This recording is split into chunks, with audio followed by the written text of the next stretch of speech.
আমাদের মাওলানা সাহেব হুজুররা আছেন, আমাদের মৌলভী সাহেব হুজুররা আছেন, ইমাম সাহেবরা আছেন, মুয়াজ্জিন সাহেবরা আছেন, আমাদের বিশিষ্ট বুজুর্গ ব্যক্তি যারা, তারা সকলেই আছেন। শুধু পশ্চিম বাংলা নয়, পূর্ব বাংলা থেকে তো অনেকেই আসেন। আর বিশেষ করে আমার সমবয়স্ক, আমার বয়োজ্যেষ্ঠ, আমার গুরুজনেরা যারা এসেছেন, আমার ছোটরাও যারা আছেন, তাদের সকলকেই আমার সালাম, শুভেচ্ছা, আমার ভালোবাসা জানাচ্ছি। আমি আপনাদের এখানে এসে একটু অবাক হই যে আমাদের অনেক মুজাহাব আছে। আমরা দেখি কোনো একটা জলসা হলে, কোনো একটা মিলাদ হলে, সেখানে একটা বড় স্টেজ হয়, সেখানে আবার অনেক বড় বড় চেয়ার লাগে, মানে ভিআইপি চেয়ার, সিংহাসন যাকে বলা হয়।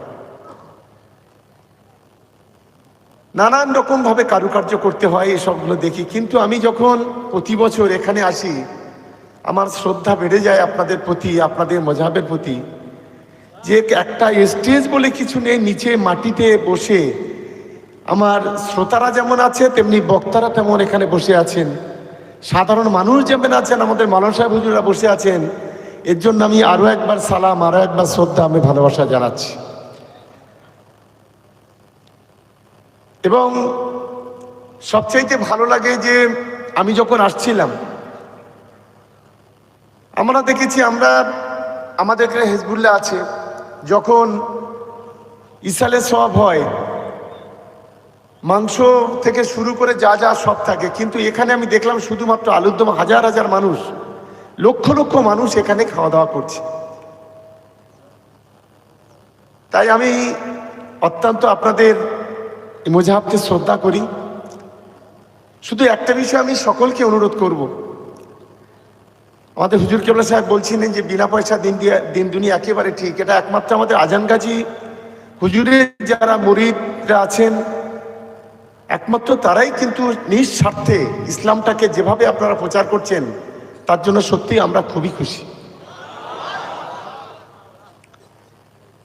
এবং আপনারা জানেন যে এই মুহূর্তে বিশেষ করে আমরা সংখ্যালঘু যারা মুসলমান আছি, শুধু পশ্চিম বাংলা নয়, গোটা ভারতবর্ষে একটা কঠিন পরিবেশ পরিস্থিতির মধ্য দিয়ে আমাদের জীবন যাপন করতে হচ্ছে। আমাদের যে অধিকার, আমাদের সবকিছু আজকের কেড়ে নেওয়ার একটা গভীর চক্রান্ত হচ্ছে। দেখে দেখে সংখ্যালঘু সমাজের উপরে এই যে বর্বরোচিত আক্রমণ, স্বাধীন ভারতের ইতিহাসে আমরা কখনো দেখিনি। আমরা ইতিহাসে দেখেছি ইহুদিরা মুসলমানদের উপর আক্রমণ করেছে, কাফেররা মুসলমানদের উপর আক্রমণ করেছে। কিন্তু আজকে ভারতবর্ষের বুকে মুনাফিক তারা যেভাবে আমাদের মুসলমান সমাজের উপর আক্রমণ করছে,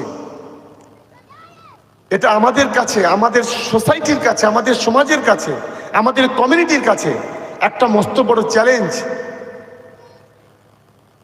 এই চ্যালেঞ্জটাকে মোকাবিলা করেই আমাদের এগোতে হবে। আমি ছোট্ট একটি উদাহরণ আমি আপনাদের দিই। এই যে এসআইআর চলছে, এই এসআইআরে আমরা দেখলাম 500 নাম যদি আসে, 450 মুসলিম। মুসলমানদের নাগরিকত্ব কেড়ে নাও, মুসলমানদের তৃতীয় শ্রেণী নাগরিক করো, মুসলমানদের অধিকারটাকে কেড়ে নাও। ঠিক একটা ইতিহাসের কথা আমাদের মনে পড়ে যাচ্ছে। পৃথিবীতে একটা দেশ আছে, আপনারা জানেন সকলেই, জার্মান। এই জার্মানে একজন নেতা ছিল হিটলার। এই হিটলারের একটা গেস্টাপ বাহিনী ছিল। এদের উদ্দেশ্য হলো কি ছিল, যে জার্মান জাতিসত্তাকে তুলে ধরার জন্য এই গেস্টাপ বাহিনী দ্বারা সেখানকার ইহুদিকে ধরে নিয়েছো, তারপরে ডিটেনশন ক্যাম্পের মতো ক্যাম্প তৈরি করে সেখানে রাখতো। 7 দিন, 10 দিন, 15 দিনের মধ্যে তাদেরকে গুলি করে মেরে দিত। আজ ভারতবর্ষের মুখে আমরা লক্ষ্য করছি, একেবারে সেই হিটলারের গেস্টাপ বাহিনীর কায়দায় ভারতবর্ষে যারা সংখ্যালঘু মুসলমান আছে, সেই মুসলমানদের জন্য, মুসলমানদের কিভাবে ধরে রাখা যায়, তাদের কিভাবে আটকে রাখা যায়, তাদের কিভাবে ডিটেনশন ক্যাম্পে নিয়ে যাওয়া যায়, তাদের কিভাবে জেলে নিয়ে যাওয়া যায়, তার একটা গভীর চক্রান্ত চলছে। কিন্তু এগুলো করতে গেলে কি করতে হবে, প্রথমে তাদের ভারতবর্ষের মুসলমানদের নাগরিকত্বটা কেড়ে নিতে হবে। নাগরিকত্বটা কেড়ে নিলে এই কাজগুলো করা যাবে না।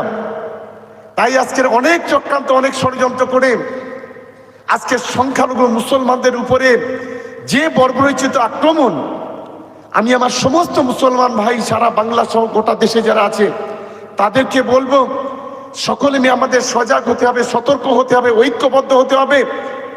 এবং আজকে যেভাবে ইহুদি কাফিরেরা মুসলমানের উপর আক্রমণ করছে, আজকের ভারতবর্ষের RSS বজরং দল আজ তারা সংখ্যালঘু মুসলমানদের উপরে এই ধরনের নারকীয় তাণ্ডব চালাতে চাইছে।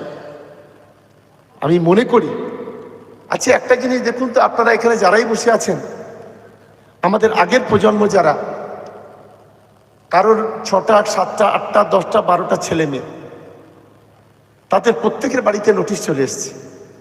এক ভয়ঙ্কর পরিস্থিতি। আচ্ছা আমাদের নামে নোটিশ আসছে ঠিক, দেশের প্রধানমন্ত্রী তো তারও 6 ভাই বোনে, তাদের নামে নোটিশ যাচ্ছে না কেন? দেখে দেখে মুসলমানদের টাইট করো, জব্দ করো, দেখে দেখে মুসলমানদের বিপদের দিকে ঠেলে দাও। এবং এই বিষয়গুলোকে সামনে রেখে মুসলমানদের উত্তেজিত করো। এই আপনারা দেখলেন বেলডাঙাতে, সেখানে সাম্প্রদায়িক একটা ইস্যু তৈরি হয়েছিল, সেখানে এখনো পর্যন্ত 150-200 মানুষ জেলে আছে। এক ভয়ঙ্কর পরিস্থিতি, ভয়ঙ্কর অস্থিরতা তৈরি করার চেষ্টা করছে। আমি বিশেষ করে আমাদের মুসলিম সমাজের যারা, বিশেষ করে আমাদের হুজুর কেবলারা আছেন, আমাদের মাওলানা সাহেব হুজুররা আছেন, আমাদের ইমাম সাহেব হুজুররা আছেন, আমি তাদেরকে বলবো, আপনারা সব জায়গায় সভাগুলো করছেন, আমরা জানি আমাদের অনেক সবর করতে হবে। ইন্নাল্লাহ মা সাবিরিন, আমাদের সবর করতে হবে। কারণ আজকে যে ধরনের পরিস্থিতি তৈরি হচ্ছে, যদি আমরা মাথা ঠান্ডা করি আমাদের নিজেদের কওমকে রক্ষা করার জন্য, আমাদের নিজেদের জাতিকে রক্ষা করার জন্য, নিজেদের সোসাইটিকে রক্ষা করার জন্য, নিজেদের কমিউনিটিকে রক্ষা করার জন্য আমরা যদি ঐক্যবদ্ধ না হই, তাহলে আমাদের অনেক বড় বিপদ। কেউ কেউ নিজেদের স্বার্থে আজ মুসলমান সমাজকে বিপদের দিকে ঠেলে দিতে চাইছে, কেউ ব্যক্তির স্বার্থে, কেউ রাজনৈতিক স্বার্থে, কেউ সামাজিক স্বার্থে আজ এক ভয়ঙ্কর খেলায় বাংলাতে খেলতে চাইছে। আমি সকলকে অনুরোধ করব, আমার বিশেষ করে আজকের আমাদের এই আজানগাছি রহমতুল্লাহ আলাইহির যে উরুস স্কুল, প্রতি বছর আপনারা আসবেন। আপনারা, আমাদের এই কমিটির পক্ষ থেকে আমার কাছে দাবি ছিল যেখানে একটা লাইট করে দিতে হবে, আমরা করে দিয়েছি। দাবি ছিল একটা রাস্তার, সেই রাস্তাটা অলরেডি টেন্ডার হয়ে গেছে, টেকনিক্যাল কারণে একটু দেরি হচ্ছে। এখানে পানীয় জলের জন্য আবেদন ছিল, আমরা চেষ্টা করেছি পানীয় জল করার। এখানে একটা কমিউনিটি টয়লেটের জন্য আমাদের কাছে আবেদন ছিল, আমরা কমিউনিটি টয়লেটটা তৈরি করেছি। যেহেতু সারা বাংলা থেকে এখানে আপনারা আসেন, আমি আজকের আপনাদের বলি, আগামী বছরের আগে আরো কিছু করে দেওয়ার ব্যবস্থা আমরা করব। এটা নিশ্চিতভাবে কমিটি বা আপনারা সবাই নিশ্চিন্তে থাকতে পারেন। তাই আজকে আমি বক্তব্য দীর্ঘায়িত করছি না, আমাদের হুজুর কেবলারা বলবেন, ইসলামের কথা বলবেন, শান্তির কথা বলবেন, ঐক্যের কথা বলবেন, একতার কথা বলবেন। কারণ যেভাবে আজ যে বিপদের মধ্যে আছি, সেই বিপদ থেকে কি করে আমরা নাজাত পাবো, কি করে বাঁচবো, সেই বিষয়গুলো বলবেন। আমরা নিশ্চিতভাবে সকলে মিলে আগামী দিনে আমাদের এই কমিউনিটিটাকে রক্ষা করার জন্য আমরা সবাই মিলে একে অপরের পাশে দাঁড়াবো। এবং আমরা চাই এই বাংলায় শান্তি, আমরা চাই সম্প্রীতি, আমরা চাই একতা, আমরা চাই ঐক্য। সেই ঐক্যটাকে আমাদের মজবুত করতে হবে। আমাদের প্রিয় মুখ্যমন্ত্রী আছে, আজ আমরা গর্বিত।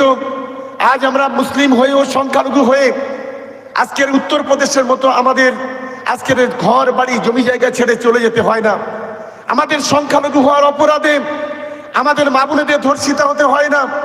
সংখ্যালঘু হওয়ার অপরাধে আজ আমাদের ঘর বাড়ি বুলডোজার দিয়ে কেউ ভাঙতে পারে না, যেটা আজকের ভারতবর্ষের বিভিন্ন রাজ্যে হচ্ছে।